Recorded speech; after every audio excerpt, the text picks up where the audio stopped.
Messieurs, bonsoir. À l'émission ce soir, j'ai le plaisir de recevoir le maire de la ville de Disraeli, M. Jacques Lessard. M. Lessard qui a été réélu pour un deuxième mandat à la mairie de Disraeli. C'est bien ça, hein? C'est bien ça, réélu pour un deuxième mandat. Et sans opposition. Sans opposition, effectivement. Il y a 4 ans, quand vous vous êtes présenté à la mairie pour un premier terme, là, est-ce que vous avez été élu sans opposition? Sans opposition aussi. Donc, j'ai fait mon deuxième mandat sans opposition. Et le dernier mandat. Oh, on vient de nous annoncer que dans 4 ans, il va y avoir un nouveau maire à Disraeli. Il va y avoir un nouveau maire à Disraeli. Ah bon. Une promesse, mon 50 Qu'est-ce que ça fait d'avoir été réélu sans opposition?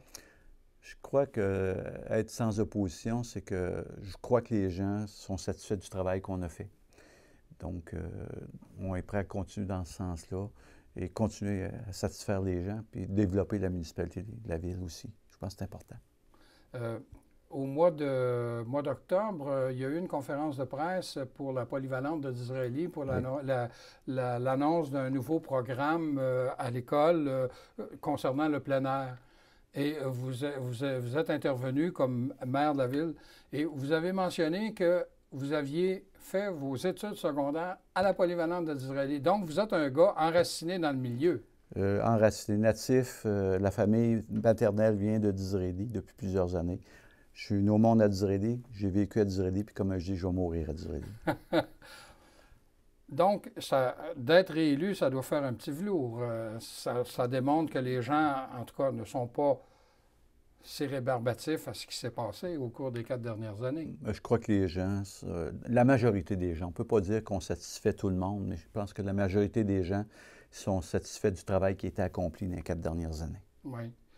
Et l'année 2017 est une année très importante pour la ville de Disraeli avec son 150e.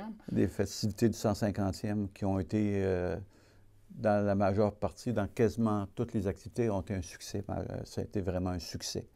Il y a eu au niveau du tournoi de hockey qui devait avoir lieu la semaine en octobre et ça n'a pas fonctionné. Je pense que malheureusement, il faut avoir des gens qui veulent participer, mais dans l'ensemble, ça a été une réussite, un bon travail du comité organisateur, des bénévoles, dont Juliette, Gaston, Gérard. Je ne veux pas oublier personne, mais c'était un travail extraordinaire. Je les remercie. Et un volume qui a de la gueule, hein? Sur les fêtes, là, tout un beau volume. Hein? Oh, c'était un petit chef-d'œuvre. Je pense que la plupart des gens ont apprécié. C'est l'histoire de Disraeli en images. C'est pas comme les autres livres historiques des fêtes du 150e, 150e, des familles. Nous autres, c'était un livre bâti sur l'histoire de Disraeli en 8 ou 9 chapitres. Oui. Et l'équipe de M. Guy Toupin ont travaillé très fort. C'est merveilleux. Là. Et pour apprendre que finalement, le fondateur de Disraeli, c'était pas celui qu'on pensait? C'est pas celui qu'on... M. Champeau était le premier industriel de la ville de Disraeli. Pour ne pas lui enlever qu'est-ce qu'il a fait. Ça mérite, oui. Mais il reste que le vrai fondateur, celui qui est allé chercher la charte, en fin de compte, est allé au gouvernement pour avoir un nom, c'est M. Bon, on va être 2 à chercher le nom. Ça va nous revenir d'ici la fin de l'émission, Jacques. Oui, OK. Monsieur Rowe, ça me revient. Oui, ça nous arrive, hein, des fois, des petits blancs de mémoire comme ça. Oui, ça arrive souvent. Mais c'est un magnifique volume. J'imagine que les fêtes du 150e, c'est un beau petit boost pour la fierté, hein?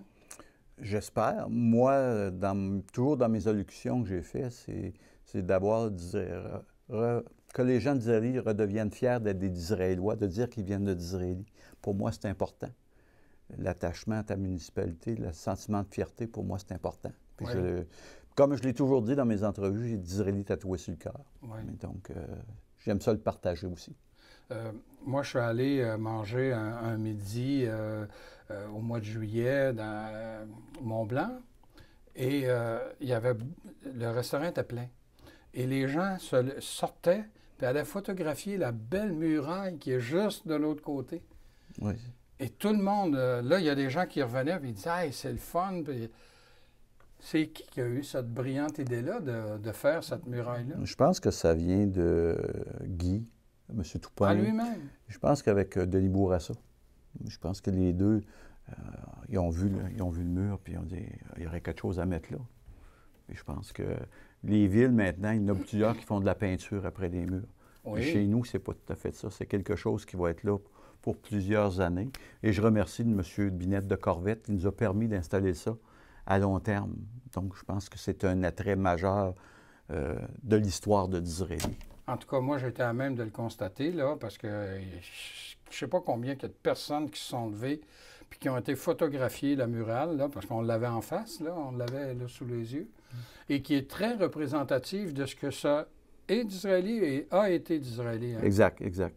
Une histoire de moulin à scie, de drave, La Disraeli était une ville industrielle dans le temps, une ville importante au niveau industriel. Disraeli a été une des premières villes électrifiées dans le secteur. On fournissait même les mines de Thetford au niveau électricité, au niveau du barrage, des affaires de même. Ah, bon. Donc, Disraeli était un pôle important et j'espère encore un pôle important pour le développement du secteur sud. Oui. Bon, vous avez été, Monsieur le maire, vous avez été réélu sans opposition, mais je pense que vous avez aussi 4 ou 5 conseillers qui ont été réélus. J'ai 4 conseillers qui ont été réélus, de l'ancienne équipe qui ont été réélus aussi par acclamation. C'est ça, en fin de compte, ce qui se passe. Il y a 2 postes en élection. Oui. Puis au moment où on enregistre l'émission, là, les élections, on ne connaît pas le résultat. Exactement. C'est embêtant d'aller dire que vous allez avoir 2 anciens ou 2 nouveaux. Là. On ne peut pas le faire. On se garde une petite gêne. Mais il y a 2 postes en élection. 2 postes en élection, oui. Donc, autrement dit, là, l'équipe, vous allez reprendre à 5 déjà aguerris. Là, faire une continuation du travail accompli et continuer à développer nos idées pour l'avenir de Disraeli. Oui. Puis, moi, j'ai toujours dit, comme journaliste, que la période électorale sur le volet municipal était très mal choisie au mois de novembre, parce que quand il arrive une nouvelle équipe, tout de suite, ils sont plongés, puis pas à peu près, dans le bain pour faire les prévisions budgétaires de l'année suivante, parce qu'il faut que ça soit adopté au plus tard au mois de décembre. Hein? Je me rappelle, la première fois que j'ai été élu, faut pédaler, on hein? tombait dans le budget. C'est quelqu'un qui n'a jamais connu le monde municipal. C'est pas évident. Oui. J'ai fait beaucoup d'analyses d'état financier d'entreprise. Et la comptabilité municipale, la comptabilité d'entreprise, c'est pas tout à fait la même chose. C'est des chiffres, mais c'est pas de la même vision. Exact. C'est que vous autres, bien, de toute façon, vous êtes au moins 5 qui vont aller assurer la continuité. Exact. OK. Et avec le même directeur général qu'on a engagé, qui d'après ce qu'il me dit, c'était lui aussi son dernier mandat de 4 ans. Oh bon! Alors là, il va y avoir du nouveau à Disraeli en 2021. Et j'espère qu'il va y avoir des citoyens qui vont vouloir prendre la relève puis faire la continuité. Je pense que tout va dans la continuité. Bon. Au cours des 4 dernières années, de quoi vous êtes le plus fier? Dans la réalisation, dans la concrétisation de projets? Le projet majeur qui était à la traîne, en suspens pendant 12 ans, c'était l'usine d'eau potable. Ah oui, c'est vrai. Qui a été réalisée après maintes... dans les journaux, on a fait quand même beaucoup de reportages dans les journaux là-dessus à cause de l'eau noire qu'on avait. L'usine nous a été livrée pour la fin octobre. Donc c'est neuf, là? C'est neuf, en fin de compte. C'est un projet. Le deuxième projet, je pense, majeur pour la ville de Disraeli, c'est la marina. Je pense qu'on a un petit joyau qui s'appelle le lac Elmar. Ah oui. Et avec les installations qu'on a modernisées, je pense qu'on est le point d'appel pour le tourisme dans le secteur sud. Je ne veux pas rien enlever à mes confrères des autres, parce qu'on a une très belle région, le secteur sud. Mais l'appel sur le lac Elmar, c'est la marina d'Israël, d'après moi. Bien, le préfet de la MRC, M. Vachon, a déjà dit que le secteur sud, c'était le secteur bleu pour l'eau. Bleu. Puis avec raison, hein? Oui, je pense avec raison. Parce que vous avez, effectivement, le lac Elmer, là, c'est un beau lac, ça. Puis le grand lac Saint-François. C'est 2 grandes surfaces d'eau douce. C'est des plus grandes au Québec, il ne faut pas se leurrer. C'est des grands plans d'eau qu'il y a au Québec, le lac Saint-François, le lac Elmer. L'été, là, avez-vous des statistiques pour savoir la population grossit de combien? Mais c'est important, hein? C'est majeur. Le secteur sud, il y a beaucoup de saisonniers qui viennent l'été. C'est comme on échangeait tout à l'heure, on parle du marché IGA d'Israéli. Oui. Quand on arrive au mois de juin, c'est de valeur, mais les tablettes se vident très rapidement parce qu'il y a beaucoup de gens qui viennent s'établir pour l'été dans notre coin, dans le secteur sud. Bien, moi, justement, je ne savais pas ça, mais le propriétaire du magasin d'alimentation IGA à Thetford, il disait que ses plus grosses fins de semaine, c'était à Noël et à la fin juin. Parce qu'ici aussi, là, on est entouré de lacs. Ici, dans la région des Appalaches, sur le territoire de la MRC, on a une quantité de beaux lacs. Et donc, lui, il disait que c'était une de ses plus grosses fins de semaine parce que les gens arrivent pour s'établir, puis là, ben, ils font les commandes. Et on sait pertinemment que l'eau, les lacs, c'est des attraits pour les gens de la ville. Eux autres, sortir des grandes villes pour s'en venir sur le bord de l'eau, renouer avec la nature, oui, je pense ben que pour oui, eux ben autres, oui, c'est important. Oui. Et la qualité de l'eau du lac Elmer s'est grandement améliorée, hein? Ça s'est amélioré. J'hésiterais pas à me baigner dans le lac, là. Pas encore, mais pourtant, il y a une plage. Il y a une plage, mais il y a quelques années, les gens disaient on ne se baigne pas dans le lac, c'est trop pollué. Puis mais il y avait quand même des mines de cuivre qui rejetaient dans le lac, il y avait les municipalités qui rejetaient dans le lac. Mais il reste que je pense que les gens ont pris conscience que c'est une petite mine d'or, ce lac-là. Et malheureusement, il y a encore des gens qui ne sont pas tout à fait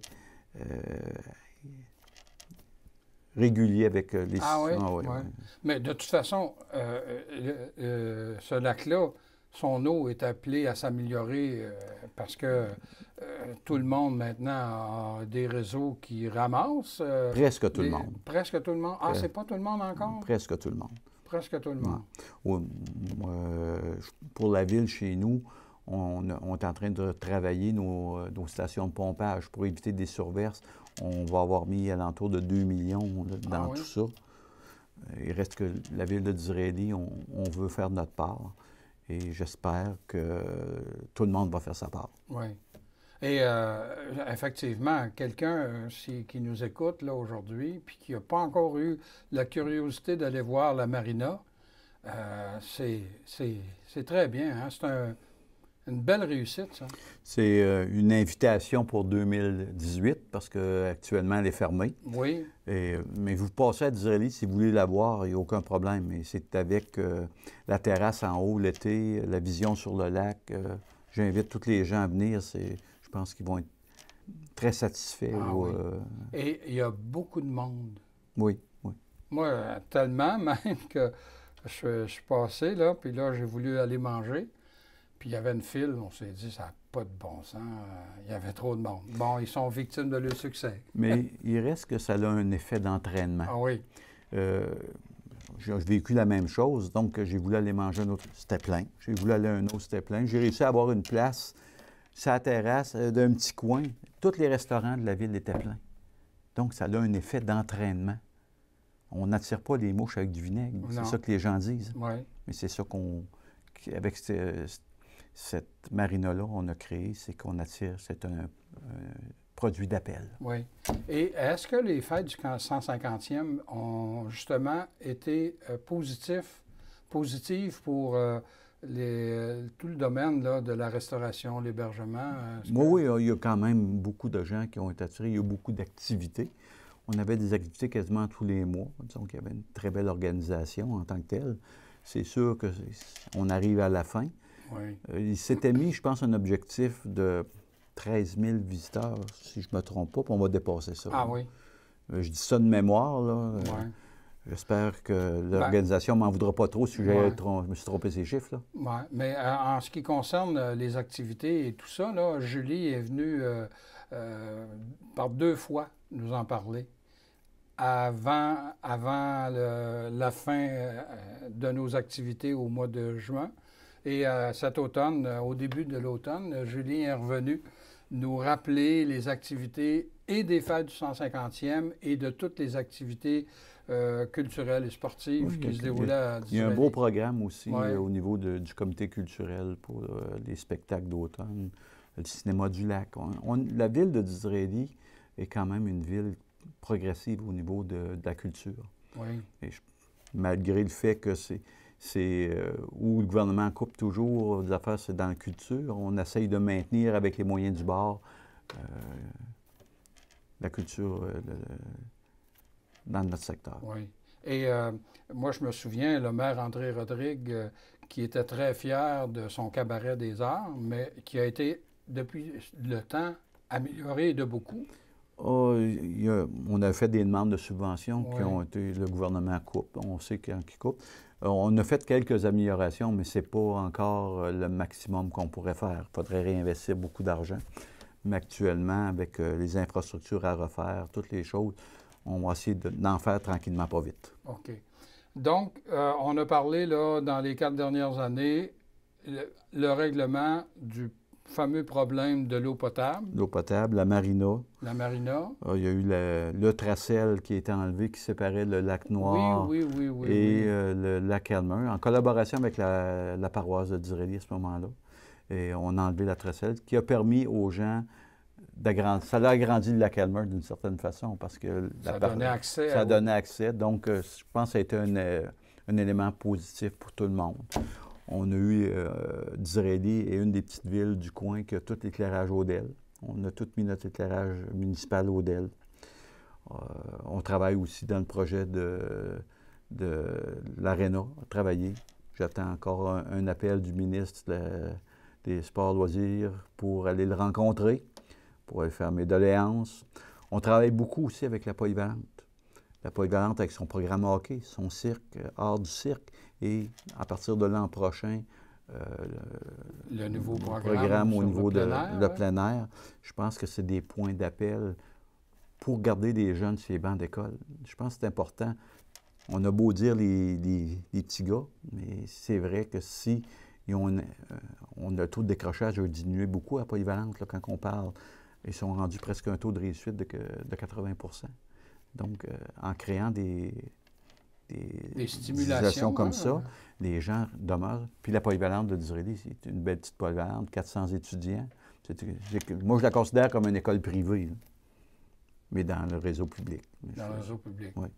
Et comme je disais tout à l'heure, en conférence de presse au cours du mois d'octobre, vous avez mentionné que vous avez fait votre secondaire là. Exact. J'ai fait tout mes sœurs, moi, mes filles ont fait leur secondaire là.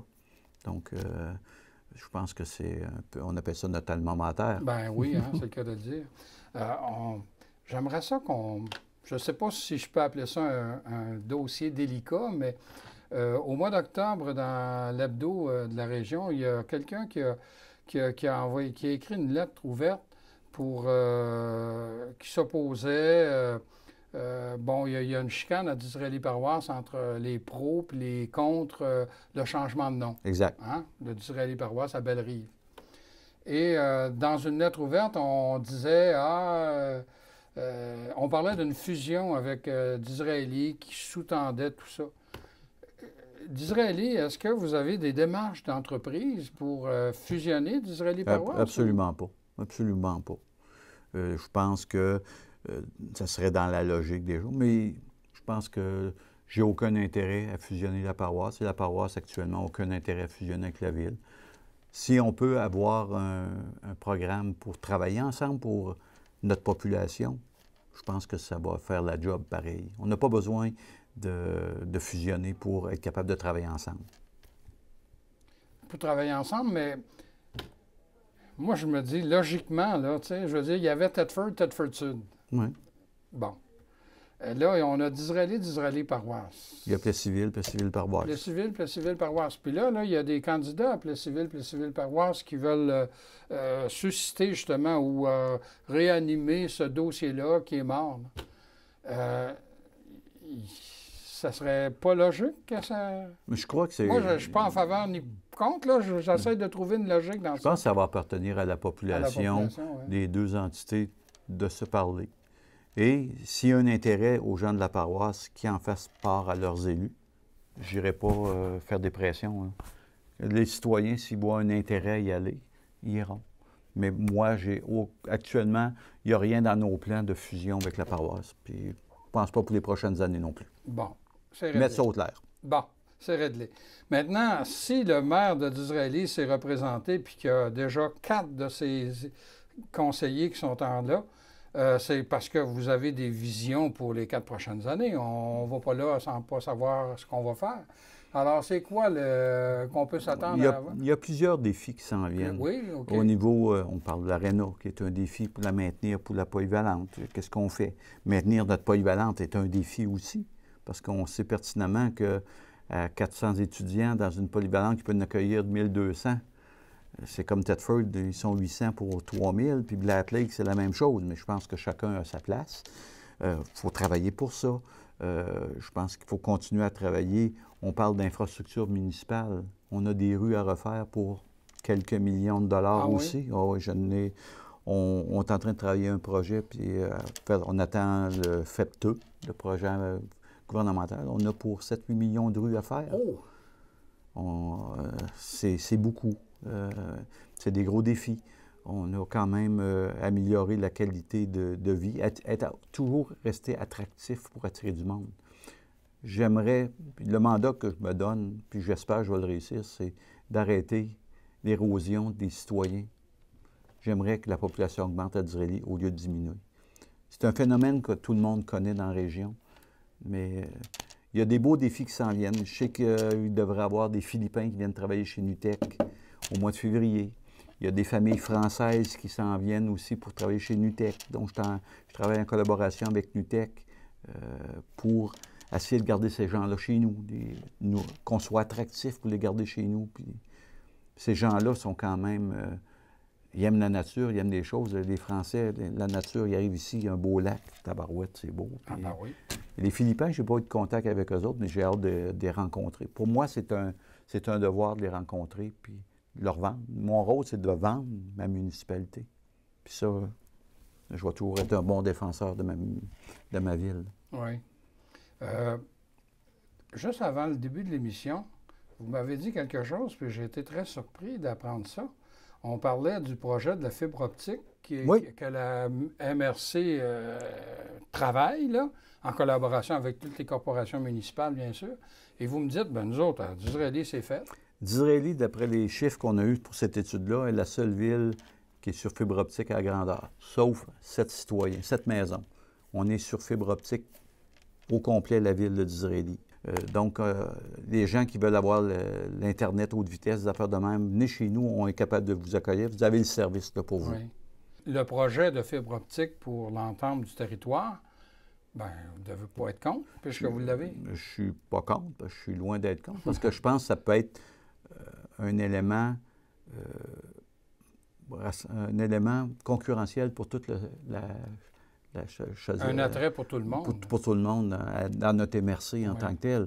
Parce qu'il y a des gens qui ne l'ont pas, puis ça, je trouve ça de valeur. Même la téléphonie, des gens ont de la misère à avoir le téléphone chez eux. Mais il reste que je pense que le système de fibre optique, on a eu une rencontre dernièrement là-dessus, ça va devenir un attrait majeur. Ça va être des revenus qui vont venir à la MRC. Et si les chiffres se concrétisent, dans quelques années, ça va payer les quotes-parts de toutes les municipalités à la MRC. Donc, c'est de l'argent qu'on va sauver. Donc, c'est un beau projet. C'est un beau projet. Oui. Parce que on parlait de la téléphonie. Le maire de Connors Mills, M. Vachon, là, il me disait qu'il y a certains secteurs où la téléphonie, c'est pas possible. Alors, il arrive une nouvelle famille, une jeune famille qui veut s'implanter. Et là, Bell Canada ne peut pas lui fournir même la téléphonie ordinaire. Oui. Alors là, il se retrouve, puis là, lui, la fibre optique, je pense qu'il voit venir ça d'un bon oeil. Je pense que tout le monde voit ça d'un bon oeil en tant que tel. parce que je pense que le développement de notre région va passer par ça. Ouais. Pour être concurrentiel, parce que les MRC commencent à se réveiller. Là. Toutes les MRC disent on va avoir notre réseau, on va avoir notre réseau, on va avoir notre réseau. Mais je pense que j'aime toujours mieux être en avant du train qu'être dans le wagon de queue et regarder les autres arriver. Ouais. Est-ce que votre parc industriel est complet ou est-ce qu'il y a des visiers? Actuellement, la corporation a cédé un terrain, un industriel, pour la construction d'un bâtiment pour accueillir en 2018, devrait accueillir des industriels d'Israéli. Ah oui? On parle peut-être pas des 200 employés, mais on parle peut-être, mettons, 10, 15, 20 employés. Des PME. Des petites PME. Pour nous autres, 20, c'est mieux que... Perdre 20, c'est mieux que perdre 200. Oui, ça fait moins mal. Ça fait moins mal un petit peu. Bon. Le temps de l'émission est déjà écoulé, Monsieur le maire. Merci beaucoup. Ça fait plaisir. Ça fait plaisir de recevoir le maire réélu de la ville de Disraeli, M. Jacques Lessard. Je vous invite à nous revenir la semaine prochaine.